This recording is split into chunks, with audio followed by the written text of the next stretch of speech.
on est en train de réconcilier les gens je pense que même bu ñëwoon mën nañ def sax vidéo conférence mu dugg ci meeting bi xalaat naa loolu sax. mais ci conseil national bi. Ousmane Sonko def na fa quand même discours boo xam ne dafa choqué ñu bëri. quand il dit par exemple que réew mi problème autorité la am. mel ni président moom matul kilifa gi mu doon. wax itam su mënul na ma jox. def fa aussi des waaw ce que beaucoup considèrent comme des accusations. ndax nee na Bassirou suñ ko waxee dara le président na ma baal moom da koy faj. alors que moom premier ministre Ousmane Sonko suñ ko waxee dara mu seetaan et après ñi ñuy jàpp dañ naan moom Ousmane Sonko la donc.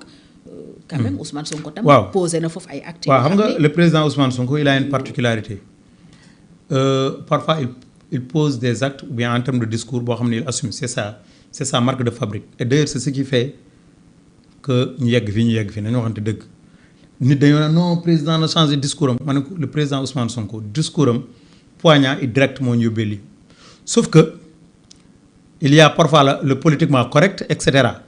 mais moom dafa newul ci yooyu d'ailleurs wax na ko keroog ci sortie bi mu def Passy ne ko man kii premier ministre tënku ma encore que conseil national bi mu fa demee c'était le président du parti qui parlait effectivement bi mu waxee te bi ma la waxee léegi bi ma génnee j'étais complètement désemparé bi ñu génne parce que le discours était tellement tranchant est-ce que waroon na waxee ni waru ko waxee ni man mënu ma wax ni waru ko waxee ni parce qu'il a toujours parlé de cette manière et c'est ce qui nous a valu nos résultats. foofu tam la waxee ne Pastef dafa am ay clan. effectivement Pastef dafa am ay clan. non seulement dafa am ay clan parce que y a des gens qui pensent que il faut aujourd'hui se positionner pour que poste bi nga nekk nga des ci wala leneen c'est des clans qu'on rencontre partout ou bien des gens qui viennent d'arriver qui pensent qu'aujourd'hui dans les départements il faut avoir 2 Pastef mais nañ noppal seen bopp Ousmane Sonko wax na ko keroog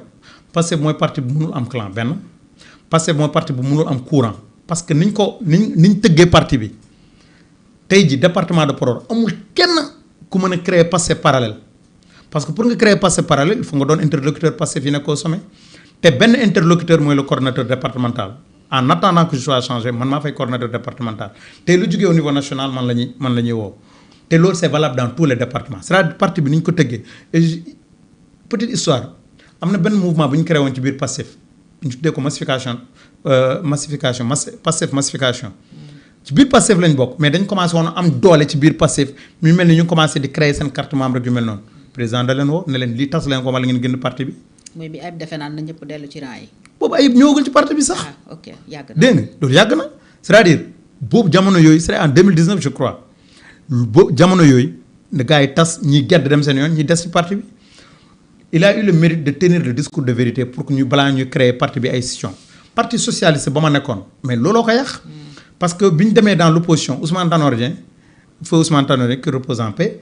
dafa xam ne parti bi mi ngi opposition dafa bëggoon am doole mouvement bu ñëw mu ibbi convergence socialiste ñoo mu ne acci dem leen vision socialiste ñoo mu ne acci dem leen et cetera conséquence ce sont ces mêmes convergence vision ñoom ñoo dem créer ba fi mu ne ni parti bi pratiquement c'est inexistant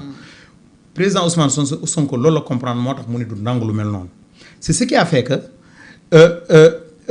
yooyu bi mu ñëwee conseil national noonu mu waxee man je pense que c'est sa marque de fabrique on peut être d'accord ou ne pas être d'accord mais man me concernant je suis d'accord totalement avec son discours parce qu'il ne parle jamais dans les demi-mesures il parle clairement et c'est ce qui nous a valu tous ces résultats que nous avons mais pour ñëwaat ci jeexal ci texte bi avant texte bi ku wax clan wax chef de clan est-ce que bi muy wax loolu nekkul woon di tuumaal président Bassirou Diomaye Faye ci ne peut-être moom moo bëgg am Pastef boppam ci biir Pastef. Je ne pense pas qu'il s'adressait au président Diomaye je pense qu'il s'adressait à des gens qui sont clairement identifiés dans le parti xam nañ seen bopp. parce que nee na am na sañu si demoon ba Touba di wuti. donc xam nga bu waxee loolu donc c'est des gens peut-être c'est des gens pour faire plaisir au président de la République ñoo ko doon def xëy na mais je sais que effectivement il ne s'adressait pas au président Bassirou Diomaye Faye te quoi ak li ma continuer di gëm ma ni président Bassirou Diomaye Faye ne le fera pas contre le Pastef. non c'est ça la dernière chose à croire. alors ci rencontre Petit Palais bi mu waxee ñu wër président Bassirou Diomaye Faye dañoo waat ne moom Ousmane Sonko du yegg si au pouvoir. ñan la ñooñu wax na leen ko. non dafa ne système bi la doon waxal quoi c'est-à-dire c'est un système qui est là qui dans l'opposition ñoom ñoo def. mais soo nee waa ancien régime foofu professeur Mary Teuw Niane moo fa nekk ma koy nuyu. Mary Teuw mooy le Niane génn ci directeur de ancien cabinet. non je ne sais pas si en tout cas. nee na système Aminata bi Touré mooy au représentant du chef de l'État. Aminata Touré moom du ñàkk ca la bokk parce que tout le mal c'est elle. ah oui. tout le mal aujourd'hui c'est elle man de bu ma nekkoon moom. foo teg li nga wax. ah bu ma nekkoon moom yow nga nekk man de xam gars yi di naan du moom sax la ñu war a critiquer président Bassirou Diomaye Faye bi ñu fa teg la ñu war a critiquer mais même Aminata Touré koo xamante ni tu as fait pratiquement toutes les étapes du pouvoir pratiquement position pouvoir yëpp am nga ko tey jii nga fekk ñaar ñoo xamante ni depuis 10 ans ñi ngi ci compagnonnage yow boo demee nga xam ne yow yaa nar a nekk seen point d'achoppement. yow yaa nar a indi seen problème bi. nan la nekkee problème bi parce que tey jii bu la nee na nga lu toll ni coalition Diomaye na nga ko jiite wala nga restructurer c'est pas le terme qu'ils ont utilisé boo gisee ni ça crée des problèmes tu aurais pu correctement te loolu ça l'aurait grandi comme mi ngi ci attelage gouvernemental bi man comme nii la créé problème je vous président maa ngi la koy delloo ci njëkk pour ne pas créer de problème et pour que l'harmonie qui a toujours existé entre vous loolu dina ci màgg moom en tant que jigéen dina wane comportement d'une maman boo xamante ne mooy couver ses 2 enfants dina rafet ci côté am te dina ko may on peut pas dire autant ci Aïda Mbodj mi bokkoon tam ci système bi parce que elle fait partie des régimes précédents moom la Ousmane Sonko dénk APT bi ngeen mujjee taxawal. waaw mais en fait APT dénkuguñ ko kenn. Ousmane Sonko moom la bëgg mu coordonné en fait APT. parce que moom moo doon coordonné déjà Diomaye. en fait APT c'était d'abord une réponse à cette question politique. mais xam nga Aïda Mbodj n'a jamais été dans une logique de créer quelque chose de nouveau pour séparer les gens moom moo dirigé Diomaye président bi ñu yegg fii ñoom Mimi Touré ñi ñëpp moom moo leen andi je pense que man li ma xam ci dame bi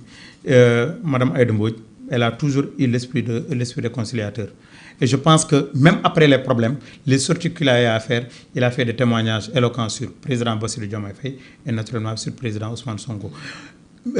moom Aïda Mbodj son cas est particulier dans la mesure où bi combat bi di commencer metti ba mu tar elle a été toujours auprès de notre leader te symboliquement bi président amee genre malaise moom moo ko téyee comme doom donc fi ñu porté Ousmane Sonko mu doon koo xamante ni dañ ko respecté on aura toujours Aïda Mbodj à ses côtés c'est pas le cas de Mimi Touré. Mimi Touré fait partie de ceux-là qui nous ont fatigués pendant toutes ces années hein. mais après ànd ngeen ak moom. ànd nañu ak moom man de je fais partie de ceux-là qui n'ont jamais apprécié ça et je savais pertinemment que ça allait retourner contre nous un jour man xamoon naa ko parce que quelqu'un qui 11 ans mi ngi accompagné Macky Sall mais bon mi ngi noonu rek. lan ngeen koy reprocher ci problème bi parce que moom bu dee yore coalition dañ ko dénk. waaw moom moo tax ma ne la sànq bu dee reproche am na ki ko dénk la ñu war a reprocher en l'occurrence le président Bassirou Diomaye Faye. kon tooñ ko. dégg mais man maa koy reprocher en tant que mag en tant que yaay en tant que koo xamante ni boo nekkee ci kër nga gis si ñaari doom yi yow yaa tax ñu ngi jotee yow nga waroon am grandeur hauteur nga fexe bu ñu jubóo te amoon les possibilités de le faire. à part Aminata Touré kan ngeen jàpp ne moo nekk ci diggante Sonko ak Diomaye. waa système bi yëpp ñoom ñëpp du ma leen citer ñoom ñëpp xam nañ seen bopp système bi yëpp système ils ont une capacité comme ni wax le président Ousmane Sonko di wax de se recycler di dugg te fi nga ko soupçonné wul lañ ne ki nga ko yaakaarul lañ ne man sama micro bi sax wóolu ma ko su boobaa. fii moom dara newu fii moom dara nekk fii moom na sa xel dal.